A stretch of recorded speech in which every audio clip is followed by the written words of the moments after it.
Pada zaman kenabian Rasulullah, ada salah seorang sahabat Rasulullah Shallallahu Alaihi Wasallam bernama Abu Dujana. Lah seorang sahabat yang ketika selesai sholat selalu langsung pulang dengan tidak membaca doa. Ia pun tidak menunggu agar Rasulullah selesai membaca doa beliau terlebih dahulu. Perilaku Abu Dujana ini pun kemudian dirasakan oleh Rasulullah Shallallahu Alaihi Wasallam sehingga suatu saat beliau bertanya ke Abu Dujana, "Apa yang menyebabkan engkau berperilaku demikian wahai Abu Dujana?" Abu Dujana selanjutnya menjawab, "Ini karena ada pohon kurma yang menjuntai di pekaranganku. Pohon ini bukan milikku.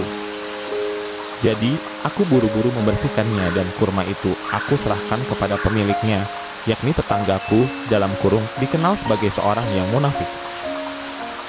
Aku melakukannya tanpa sedikit pun diberi dan mengharapkan imbalan. Hal ini aku lakukan juga agar anak-anakku tidak memakan kurma tersebut karena kurma itu tidak halal untukku dan keluargaku. Tetapi suatu ketika aku jumpai anakku sudah lebih dahulu bangun dan kulihat dia tengah memakan kurma tersebut.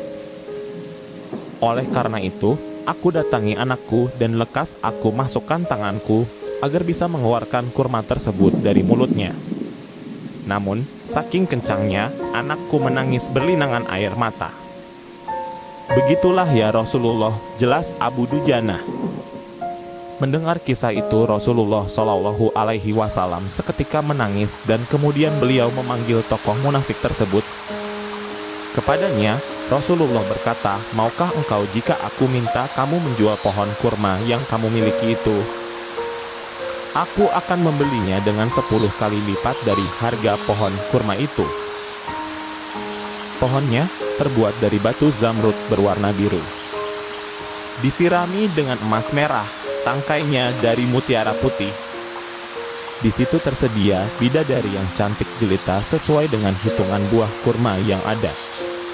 Begitu tawaran Nabi Shallallahu Alaihi Wasallam, namun lelaki yang dikenal sebagai seorang penjual yang munafik ini lantas menjawab dengan tegas, "Aku tak pernah berdagang dengan memakai sistem jatuh tempo. Aku tidak mau menjual apapun kecuali dengan uang kontan dan tidak pakai janji."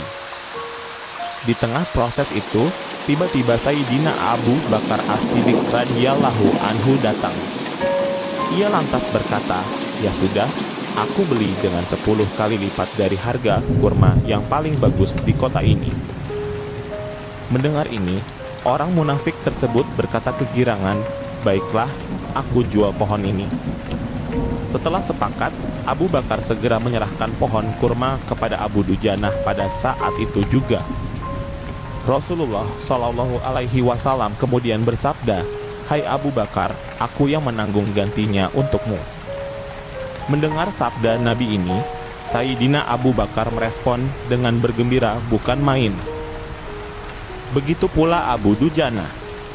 Si munafik berlalu, lah berjalan mendatangi istrinya, lalu mengisahkan kisah yang baru saja terjadi pada hari itu.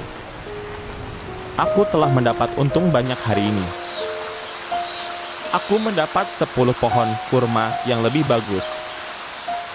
Padahal kurma yang aku jual itu tidaklah berpindah dan masih tetap di pekarangan rumahku. Aku tetap yang akan memakannya lebih dahulu, lalu buah-buahnya pun tidak akan pernah aku berikan kepada tetangga kita itu sedikit pun." Pada malam harinya, saat si munafik tidur, terjadi peristiwa yang tak diduga. Pohon kurma yang berada di pekarangan rumah si munafik itu tiba-tiba berpindah posisi. Pohon kurma itu kini berdiri di atas tanah milik Abu Dujana. Seolah-olah tak pernah sekalipun tampak pohon tersebut tumbuh di atas tanah si munafik dan berpindah dengan bantuan tangan manusia ke pekarangan Abu Dujana. Tempat asal pohon itu tumbuh diketahui rata dengan tanah seperti tanah rata yang normal. Saat terbangun pagi harinya, si munafik keheranan.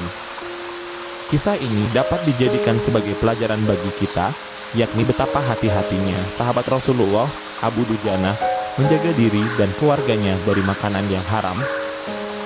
Sesulit dan seberat apapun hidup, seseorang tidak boleh memakan makanan untuk dirinya sendiri dan keluarganya dari barang haram.